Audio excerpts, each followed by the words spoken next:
ఒక ఇంటికి వచ్చేసరికి తలుపులు వేస్తున్నాయి. బయట తాళం లేదంటే లోపల మనుషులు ఉన్నారు. తలుపు కొట్టాడు, తలుపు తీయలేదు.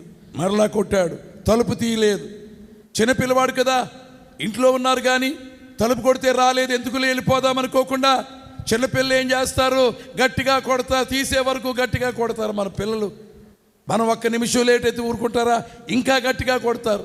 కాలింగ్ బెల్ ఇంకా ప్రెస్ చేస్తూనే ఉంటారు. అందుచేతనే ఈ అబ్బాయి గట్టిగా కొట్టాడు. లోపల ఒక నడి వయస్కురాలైనటువంటి స్త్రీ ఉన్నది.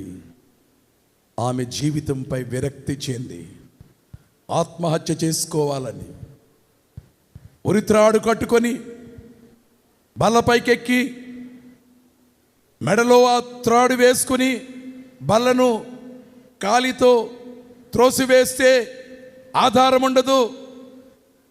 ఇప్పుడు ఆ ఉరిత్రాడు పీకకు బిగుసుకొని విలవిలలాడి చచ్చిపోద్ది. ఆత్మహత్య చేసుకోవాలని ప్రయత్నం చేస్తుంది. బాధలు లేని మనుషులు ఎవరున్నారు? నీ జీవితాన్ని ఎందుకు ఉరి తీసుకోవాలనుకుంటావా? విషం త్రాగాలనుకుంటావా? రైలు కిందో దేని కిందో తలపెట్టి చచ్చిపోవాలనుకుంటున్నావా? అనుకోవద్దు, అలాగూ చేయవద్దు. భయముతో పిరికితనముతో జీవితాన్ని జయించలేక దేవునిపై ఆధారపడలేని అవిశ్వాస స్థితిలో ఉండి అట్టి చావు, ఏ కష్టం వచ్చినా ఆ కష్టము ఎంత తీవ్రమైనను ఎవరు దయచేసి నా ప్రియమైన ఆత్మీయ కుమారులకు కుమార్తెలకు నేను మనవి చేసేది, మీరు అలాంటి జీవితాన్ని అంతము చేసుకునే ఆత్మహత్యా పాపము చేయవద్దని మీకు మనవి చేస్తున్నాను. ఇక బల మీద ఉంది. బలనట్టుగానే పీకకు తాడు బిగుసుకుపోగానే చచ్చిపోయే క్షణాలు వచ్చేసరికి ఈ అబ్బాయి కొడుతున్నాడు, గట్టిగా కొడుతున్నాడు. ఎవరో తెలియదు కానీ కోపంతో, విసుగుదలతో ఎవడితను అని వెళ్ళి కోపంగా తలుపు తీసింది.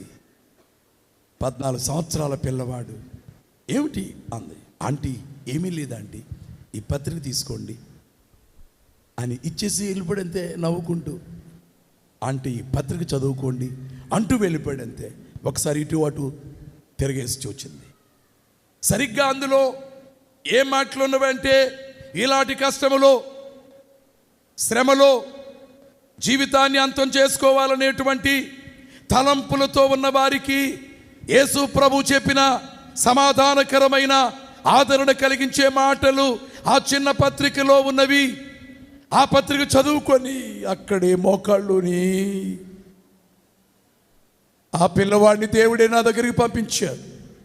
కొద్ది క్షణములు ఆగితే ఆత్మహత్య చేసుకున్న జీవితం ఏమవునో, నా ఆత్మ ఎక్కడికి వెళ్ళునో, ఏ పాతాళములోకి వెళ్ళిపోవునో, ఏ చీకటి చోట్లకు వెళ్ళిపోవునో, అక్కడే మోకరించి చదివి, యేసు ప్రభువా నన్ను క్షమించు, నన్ను క్షమించు యేసు ప్రభువా, నన్ను క్షమించు యేసు ప్రభువా ప్రార్థన చేసుకుంది.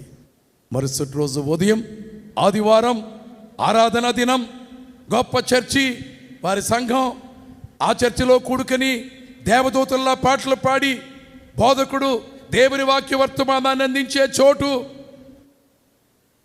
సమయమైంది. చర్చిలో పాటలు పాడుతున్నారు. క్వైర్ మాధుర్యంగా పాడుతున్నారు. దేవదూతల వలె గానము చేయించు దేవుని ఘనపరచుచున్నారు.